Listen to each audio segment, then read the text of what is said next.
Do Michigan fans have unreasonable expectations for highly compensated Jim Harbaugh? I just want to put into the record, Michigan State got to play in the sun while Michigan played in the rain last Saturday. It's an unfair advantage. No, I don't think they have unreasonable expectations. They want him to be competitive against his rivals. That's what he's hired to do, win Big Ten titles, beat Michigan State and Ohio State rather regularly. That's not an unreasonable expectation. What's been unreasonable is the pedestal that Joel Klatt, Colin Cowherd, and Jason McIntyre have put Jim Harbaugh on. That's been unreasonable.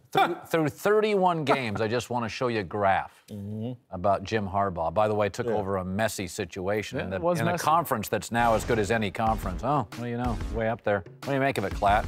Listen, Jim Harbaugh is one of the best coaches that we've got in the sport, pro or college. And I think for those like Whitlock who want to tear Jim Harbaugh down, all you have to do is scratch the surface a little bit, just a little bit, and you'll see that the data supports everything that those of us say that this guy is a great coach. First of all, at Michigan, he took a team that was winning games on average by 8 points, and now it's 19. So that's a plus 11 margin in the point differential. He took a team that was outgaining teams by 43 yards, and now they outgain them by 144 yards. That's a plus 100-yard difference. It's substantial how much better they are than what they were in the 4 years previous. 31-20 in those 4 years. Oh, and by the way, you said, Whitlock, just now, that they needed to be more competitive in those rivalry games. Well, did you know that in the 4 previous seasons, they lost 4 games to Michigan State and Ohio State by over 7 points? By 7 points or more?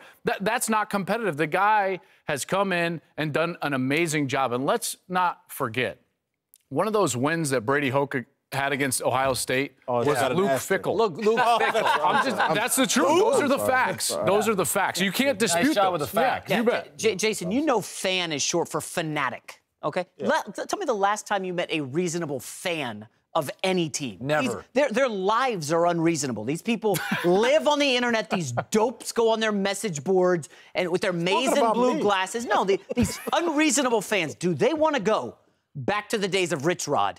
Do they want to go back to the days of Brady Hoke, where they were irrelevant and nobody talked about them ever, and they didn't win big games? Jim Harbaugh has this team at the top of the sport in terms of, popularity right now and where they are in recruiting. He's doing an amazing job. You can't not. How many Division I programs are there? Like 125? 129 of them. Okay, let's just say Alabama, Clemson have separated. He's in the next group of 12 teams with Wisconsin, Washington, USC, Oklahoma, Michigan, Penn State. And they weren't in that group before they were in the bottom 60. They were a mess. Think about the guy's track record. San Diego was a non-factor. He goes there. They're a perennial conference title contender. He goes to Stanford. They're 1-11. By the time he's done, they're 12-1, winning an Orange Bowl. He goes to the San Francisco 49ers, 3 straight NFC championship games, 5 yards away from winning a Super Bowl with Colin Kaepernick. Goes to Michigan. They're 31-20 in the 4 years previous. They're 24-7. I mean, you can go on and on and on. The guy is a phenomenal coach. I don't understand why people take shots at him. I really don't. You say he's been hoisted on a pedestal. First of all, Michigan football, when they get a great coach, gets talked about a lot. It's Michigan football. By the way, when Tennessee hires a John Gruden, they're going to be our topic on our show like twice a week. So part of it's Michigan, part of it's he's a great coach, part of it's they're winning more, and part of it is there's a little shtick with him. He goes to pro wrestling event. I mean, Harbaugh's got some shtick. Listen, I just want to... Allegedly, I'm trashing Jim Harbaugh. Which I have not. All I've just said is let's take him off Mount Rushmore. Let's make him earn it. The people that have been trashed by Klatt, Cowherd, and McIntyre in this conversation, Luke Fickell, Brady Hoke, Rich Rodriguez, anybody else y'all can think of a name. Y'all are trashing people. I listened to you on your radio show today. Hold on. Time out. You're saying I'm trashing someone, or am I talking legitimately about someone's record? Listen, the fact of the you know what? And the fact of the matter is, Jason, the fact of the matter is that was one of the worst seasons in Ohio State football history. That's the facts. Are you missing my point, Joel? No, I'm not missing the point. I'm not trashing Luke Fickell. I've trashed I'm saying that when he was in charge of the program, they weren't nearly the program that we're talking about now. Good with Tressel, bad with Fickell, great with Urban. He was a bad coach. This man, to this morning, went so far in his trashing, my head nearly exploded in my car. You went after Bo Schembechler. You started at 2-8 in Rose Bowl.